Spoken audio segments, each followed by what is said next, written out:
오늘 우리에게 주신 하나님의 말씀은 마태복음 27장 27절부터 38절까지의 말씀입니다. 저와 여러분이 한 절씩 교독하고 마지막 절 말씀은 함께 읽겠습니다. 총독의 병사들이 예수를 총독 관저로 끌고 들어가서 온 부대를 그의 앞에 불러 모았다. 그리고 예수의 옷을 벗기고 주홍색 걸침옷을 걸치게 한 다음에 가시로 면류관을 엮어 그의 머리에 씌우고 그의 오른손에 갈대를 들게 하였다. 그리고 그분 앞에 무릎을 꿇고 유대인의 왕 만세하고 말하면서 그를 희롱하였다. 또 그들은 그에게 침을 뱉고 갈대를 빼앗아서 머리를 쳤다. 이렇게 희롱한 다음에 그들은 주홍옷을 벗기고 그의 옷을 도로 입혔다. 그리고 십자가에 못 박으려고 그를 끌고 나갔다. 그들은 나가다가 시몬이라는 구레네 사람을 만나서 십자가를 치고 가게 하였다. 그들은 골고다 곧 해굴곳이라는 곳에 이르러서 포도주의 쓸개를 타서 예수께 드려서 마시게 하였으나 그는 그 맛을 보시고는 마시려고 하지 않으셨다. 그들은 예수를 십자가에 못 박고 나서 제비를 뽑아서 그의 옷을 나누어 가졌다. 그리고 거기에 앉아서 그를 지키고 있었다. 그리고 그의 머리 위에는 이 사람은 유대인의 왕 예수다 이렇게 쓴 죄패를 붙였다. 그때 강도 두 사람이 예수와 함께 십자가에 못 박혔는데 하나는 그의 오른쪽에 하나는 그의 왼쪽에 달렸다. 아멘. 여러분, 오늘 본문의 말씀은 희롱받고 또 못 박히시는 예수님의 순환에 대해 말씀하시고 있습니다. 그래서 27절부터 31절까지의 말씀은 예수님을 넘겨받은 이 로마의 군병들이 예수님을 십자가에 못 박기 전에 주님을 희롱하고 또 폭력을 행사하는 내용이 바로 31절까지의 내용입니다. 27절을 보면 총독의 병사들이 예수님을 총독 관저로 이제 끌고 나와서 온 부대를 그의 앞에 불러 모았다고 말하고 있습니다. 당시 말했던 이 온 부대라는 말은 대략 600명 정도로 구성된 보병 부대를 말하고 있는데 이 말은 지금 여러분 예수님께서 이렇게 많은 군인들 앞에 죄인의 신분으로 초라하게 서 있다는 사실을 마태는 우리에게 알려주고 있습니다. 그리고 로마 군병들은 이 사람들 앞에서 예수님의 옷을 벗기고 희롱하고 모욕하고 조롱하고 있습니다. 대제사장들과 장로들에 의해 붙여졌던 이 예수님의 죄목이 예수님이 유대인의 왕이 돼서 이 로마 정부를 로마의 반역을 꾀했다는 이런 명목이었는데 이 내용을 잘 알고 있었던 로마 병사들은 이 죄목을 가졌던 예수님을 그야말로 제대로 조롱하고 제대로 모욕하기 위해서 당시 왕들만이 입을 수 있는 붉은색의 옷을 상징하는 이 홍포를 입히고 또 왕관을 상징하는 이 가시관을 예수님의 머리 위에 씌우고 또 왕이 들고 있는 호를 상징하는 이 갈대 줄기를 예수님의 오른손에 들리게 하였습니다. 이렇게 그들은 예수님을 모욕하고 있었습니다. 그리고 군병들은 왕 앞에서 해야 할 행동처럼 무릎을 꿇고 유대인의 왕 만세 하면서 예수님을 희롱했습니다. 그리고 여기에서 끝났던 것이 아니라 그들은 예수님께 침을 뱉고 이렇게 모욕을 하면서 당시 지팡이로 사용할 정도로 약하지 않았던 이 갈대로 가시면류관을 쓰시고 있었던 예수님의 머리를 힘껏 내리쳤습니다. 장정의 힘으로 힘껏 내리쳤으니까 아마도 이때 예수님은 그 쓰고 있었던 가시관 때문에 머리가 찍혀서 피를 흘리고 있었을 것입니다. 이렇게 예수님께서는 죽음을 맞이하기 전에 하나님 아버지께 피가 땀방울이 될 정도로 하나님께 기도하신 이후에 한밤중에 체포되면서 또 이른 새벽에 이르게 되기까지 그들에게 이런 조롱과 모욕을 이런 희롱을 당하셨던 것입니다. 그리고 로마 군병들은 홍포를 벗기고 원래 옷을 다시 예수님께 입힙니다. 여러분, 당시 십자가형을 받는 이 죄수들은 옷이 벗겨진 채로 사형장까지 갔는데 그런데 예수님은 예외적으로 옷을 입고 사형장까지 갔습니다. 그 이유는 군병들이 죄수로 취급했던 이 예수님의 옷을 제비 뽑기 위해 사형장까지 이 옷을 입히고 갔던 것이지만, 그러나 그것은 결국 하나님의 말씀인 나의 겉옷을 원수들이 나눠 갖고 나의 속옷도 제비를 뽑아 나눠 갖는다라는 이런 시편 22편 18절 말씀의 성취를 이루기 위한 하나님의 섭리였습니다. 이렇게 로마 군병들은 예수님을 마치 가축을 끌고 가듯이 사형장으로 끌고 갑니다. 총독 관저로부터 이 사형장이었던 골고다 언덕까지는 약 600m 정도의 거리밖에 되지 않았는데, 그런데 워낙 지독한 형벌과 고문을 당하셨기 때문에 예수님은 십자가를 지고 걸어갈 수가 없었던 겁니다. 그냥 걸어서 가면 10분이면 충분할 수 있었던 그런 거리였지만 주님은 그 길을 가기가 어려웠습니다.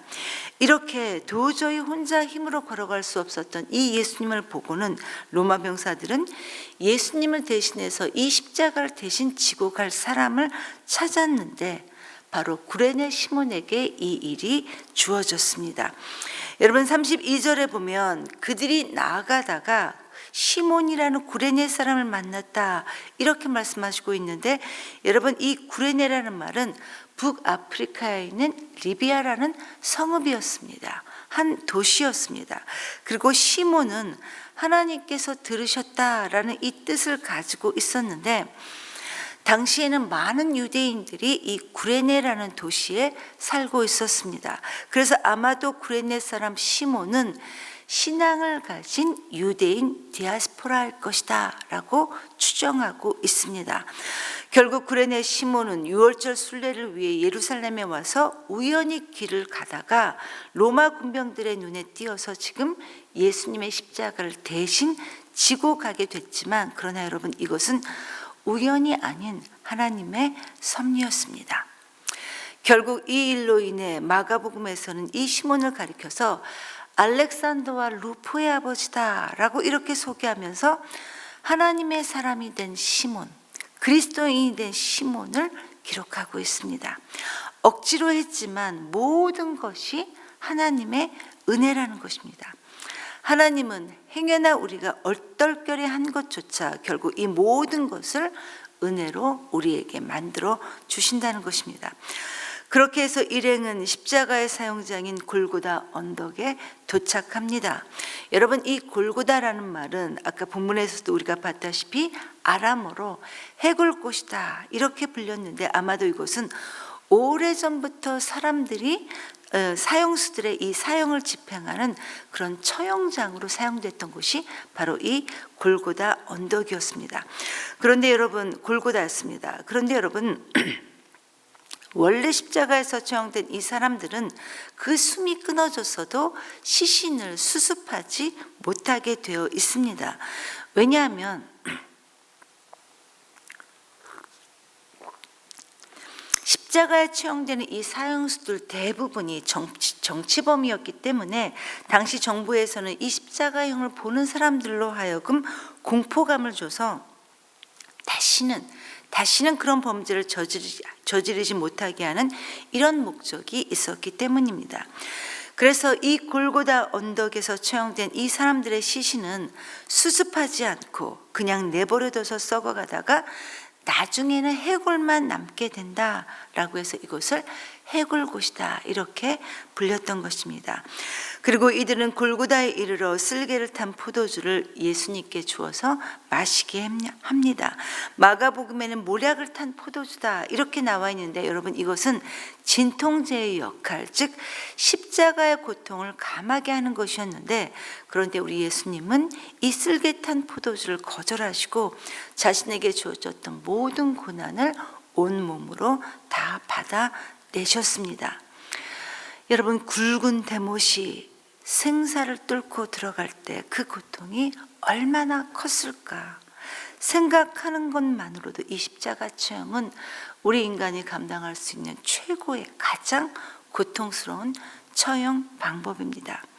그리고 이렇게 예수님께서 십자가 위에서 고통으로 신음하실 때 로마 병사들은 그 십자가 밑에서 예수님의 겉옷을 서로 차지하기 위해 예수님이 죽을 때까지 자리에 앉아 지키면서 제비를 뽑고 있었습니다.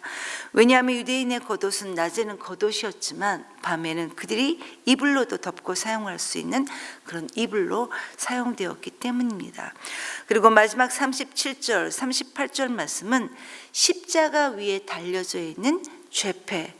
이 사람은 유대인의 왕 예수다라는 이 예수님의 죄패가 붙어 있었다는 사실과 함께, 그리고 강도 두 사람이 예수님과 함께 못 박혔는데 하나는 예수님 우편에 또 다른 하나는 예수님 좌편에 달려 있었다라고 말씀하시면서 여러분 오늘 본문의 내용은 마무리되고 있습니다. 성도 여러분, 오늘 말씀을 준비하면서 많은 사람들이 등장하면서 많은 생각들이 들었습니다. 제일 먼저 예수님의 십자가를 억지로 지고 갔던 구레네 사람 시몬이 생각났습니다. 여러분, 이 시몬이라는 사람은 그때까지 이 십자가를 억지로 지게 갈 이때까지 예수님과는 아무런 관계도 없었던 사람이 바로 이 시몬이었습니다. 어떻게 보면 이 시몬의 입장에서만 보면 억세게 정말 지독하게 운이 나빠 로마 군병에 의해 착출된, 그래서 예수님의 십자가를, 그 무거운 십자가를 마지못해 지고 가야만 했던 그런 억울한 사람이었습니다.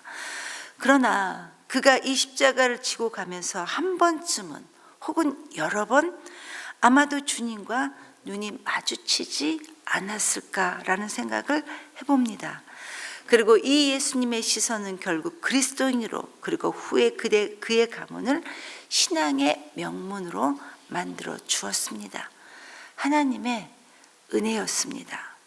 그리고 또 다른 사람들이 있었습니다. 여러분, 십자가 밑에서 예수님이 죽기까지 기다렸던 로마 군병들, 그 누구보다도 예수님의 십자가 가장 가까이 있었지만, 그러나 그 아래에 있으면서도 세상에 제비 뽑기에만 관심이 있었던 사람들이 바로 이 로마 군병들이었습니다.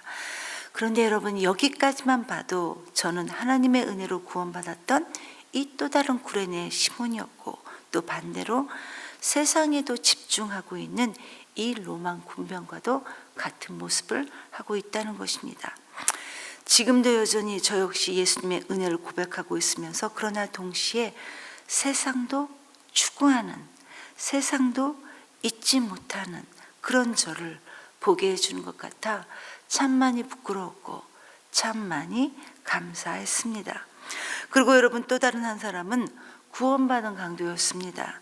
물론 마태복음에서는 말하고 있지 않지만 누가복음 23장 42절에서는 예수님 옆에 달려 있었던 이 강도들 가운데 하나가 주님이 당신이 주님의 나라에 들어갈 때 주님 나를 기억해 주십시오 라는 이 한마디 고백만으로 예수님께로부터 구원을 약속받았던 정말 억세게 운 좋았던 사람이 이 강도였습니다. 어떻게 보면 이 강도는 이 세상에서 가장 운이 좋은 사람이었습니다. 정말 아무것도 하지 않다가 그 마지막 순간에, 바로 그 직전에 예수님께 구원의 은혜를 받았던 사람이라는 것입니다. 그런데 여러분, 우리도 이 강도처럼 우리의 구원을 위해 행한 것은 단 하나도 없었습니다. 그저 우리 역시도 예수님을 믿습니다 라는 이 한마디 고백만으로도 우리 모두도 이 날강도처럼 하나님의 자녀가 되었다는 놀라운 특권을 우리 모두도 누리게 되었다는 것입니다. 구레네 시몬과 로마 병사들, 그리고 이 우편에 달려 있었던 이 강도의 모습들 속에 우리는 우리의 모습들을 오늘도 발견할 수 있다는 것입니다. 성도 여러분, 말씀을 맺습니다. 우리 모두는 오늘도 예수님을 우리의 왕이십니다. 만왕의 왕이십니다. 이렇게 고백하고 있습니다. 성도 여러분, 이 시간 주신 말씀을 기억하면서 하나님께 함께 기도합시다. 하나님, 행여나 내가 예수님을 믿는다고 하면서 하나님을 내 마음대로 조종하고 있지는 않은지, 단지 내 필요나 내 욕망을 위해 그저 도구로서만 주님을 섬기고 있지는 않은지 하나님 오늘 말씀을 통해 진지하게 우리 자신을 돌아볼 수 있기를 기도합니다. 그래서 왕 되신 주님의 자녀답게 이 세상에서 왕 같은 제사장으로 살아갈 수 있도록 하나님 우리 모두를 도와주시옵소서. 이렇게 기도하시고 오늘은 국가와 선교사님들을 위해 기도하는 날입니다. 하나님 이 나라의 민족을 불쌍히 여겨주시고 우리 모두에게 바른 분별력을 허락해 주셔서 나라를 위해 그리고 또 복음으로 수고하고 있는 우리 선교사님들의 사역과 건강을 위해 기도하시고, 그리고 오늘은 우리의 기도가 필요한 우리의 지인들, 우리의 중보 기도가 필요한 우리의 지인들을 위해 기도하시고 각자 자유롭게 기도하시고 돌아가시겠습니다. 기도하겠습니다.